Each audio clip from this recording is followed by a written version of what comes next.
नमः। श्री जानकी वल्लभो विजते। श्री रामचरितमानस षष्ठ सोपान लंका कांड में अब आगे का वर्णन सुनिए। असी कही मारुत बेग रथ साजा, बाजे सकल बुझाऊं बाजा, चले वीर सब अतुलित बली, जनु कज्जल कह आंधी चली। ऐसा कहकर उसने पवन के समान तेज चलने वाला रथ जाया। सारे जुझाऊ बाजे बजाने लगे। सब अतुलनीय बलवान वीर ऐसे चले मानो काजल की आंधी चली हो। असगुन अमित होई तेहि काला, गनई न भुजबुल गर्भ विशाला। उस समय असंख्य अशकुन होने लगे, पर अपनी भुजाओं के बल का बड़ा गर्भ होने से रावण उन्हें नहीं गिनता था, उसे बड़ा घमंड था। अति गर्भ गनई न सगुन असगुन, श्रवहि आयुध हाथ ते, बट गिरत रत ते बाजी गज चिक्करत बाजहि साथ ते। गो माय गीध कराल खर रव स्वान बोलहि यति गनय, जनु काल दूत उलूक बोलहि वचन परम भयावन। अत्यंत गर्व के कारण वह शकुन अशकुन का विचार नहीं करता।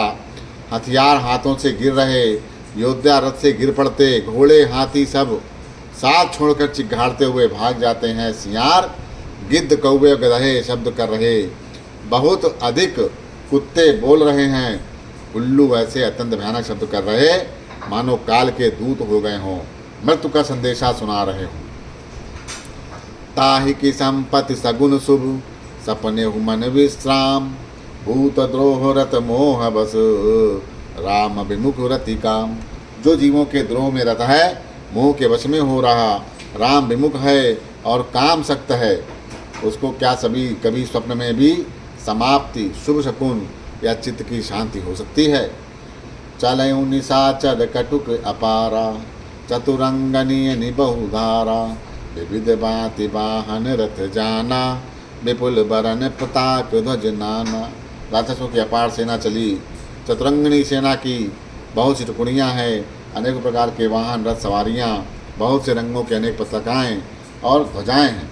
चले मत गज जूत घनेरे, प्राबिट जलद मरुत जनु प्रेरे, बरन बरन बर बिर दैत निकाया, समर सूर जानहि बहुमाया।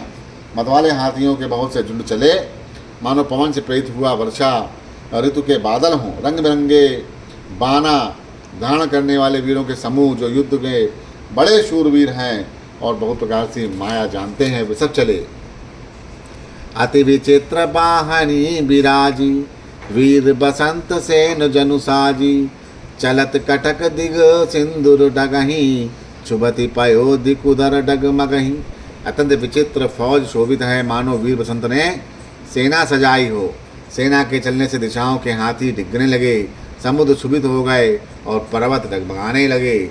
उठी रेणु रबिगायऊं छपाई, माँ मरुत थकित बसुदाय कुलाई, पनव निशान ओर रव बाजही, प्रलय समय के घन जनु गाजही। इतनी धूल उड़ी कि सूर्य छिप गए, सहसा पवन रुक गया, पृथ्वी अकुला उठी, ढोल नगाड़े भीषण ध्वनि से बज रहे, जैसे प्रलय काल के बादल गरज रहे हों। बेरी नफीरी बाज सहनाई, मारू राग सुबट थुकदाई, के हरिनाद वीर सब करही, निज निज बल पौरिस उच्चारही। भेरी तुरही शहनाई में योद्धाओं को सुख देने वाला मारू राग बज रहा। सब वीर सिंहनाद करते हैं और अपने अपने बल और पौरुष का बखान कर रहे हैं। कहीं दशानन सुनहु सुभट्टा, मरदहु बालू कपही के ढट्टा, हऊँ मरी हऊँ भूप दऊँ भाई, हसी कहीं सन्मुख फौज ने गाई। रावण ने कहा, हे उत्तम योद्धाओं सुनो, तुम रीछ वानरों के ठट्ठ को मसल डालो और दोनों राजकुमार भाइयों को मैं मारूंगा। ऐसा कहकर उसने अपनी सेना सामने चलाई। यह सुध सकल कपही जब पाई, दाए करी रघुवीर दुहाई। जब सबने ये खबर पाई तो वे रघुवीर की दुहाई करते हुए दौड़े।